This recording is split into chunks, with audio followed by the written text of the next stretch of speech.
Прывітанне, вы на канале Гродно 1127 і сёння мы падрыхтавалі для вас новую гісторыю, якая будзе прысвечана лесвіцы закаханых. Бо некаторыя думаюць, што гэтыя сходы існуюць з даўніх часоў і нібыта нядбайных слуг па ёй ганялі да Нёмана. Але насамрэч ёй няма і 100 гадоў. Таму не шкадуйце падабайку, падпісвайцеся на наш канал і мы пачынаем.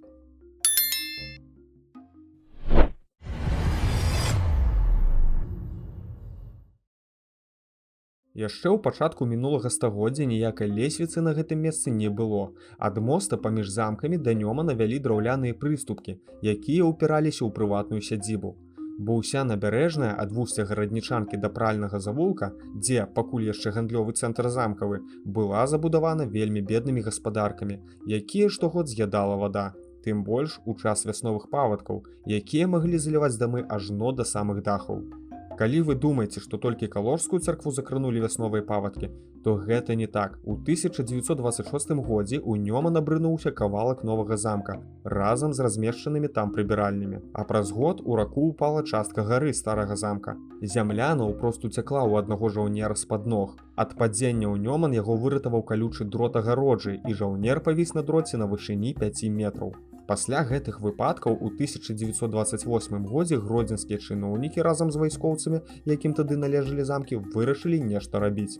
У горадзе паўстаў камітэт па справах старога замка, адшукалі грошы на будаўніцтва бульвара каля Нёмана, а жыхарам дамоў на падзамчы выплачвалі грошы і давалі кавалкі зямлі на вуліцы Горнай. У 1934 годзе на бульвары запалілі ліхтары і ўрачыста адкрылі, а лесвіца стала цудоўным дадаткам. Цікава, што новаму аб'екту надалі ідэалагічны змест. Яго назвалі ў гонар міністра ўнутраных спраў Польшчы Браніслава Перацкага, якога забілі ўкраінскія нацыяналісты у якасці помсты за нібыта ўсмірэнне ўкраінскіх сёлаў Галічыны.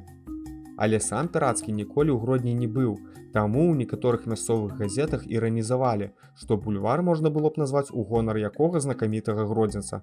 Нічога не нагадвае? Дарэчы, пра назвы гродзенскіх вуліц у гонар людзей, якія тут ніколі не былі, можна зрабіць асобную відэападборку. Таму, калі цікава, напішыце пра гэта ў каментарах. Таксама можаце прапанаваць і іншыя тэмы для новых відэа. Бульвар і лесвіца сталі сапраўдным гонарам Гродна і неаднаразова траплялі на паштоўкі, а віленскі публіцыст Юзеф Мацкевіч пісаў: «Знаходжуся на прыгожай набярэжнай, якая не мае таксама вільня. Яна бяжыць уздоўж Нёмана каля самой вады».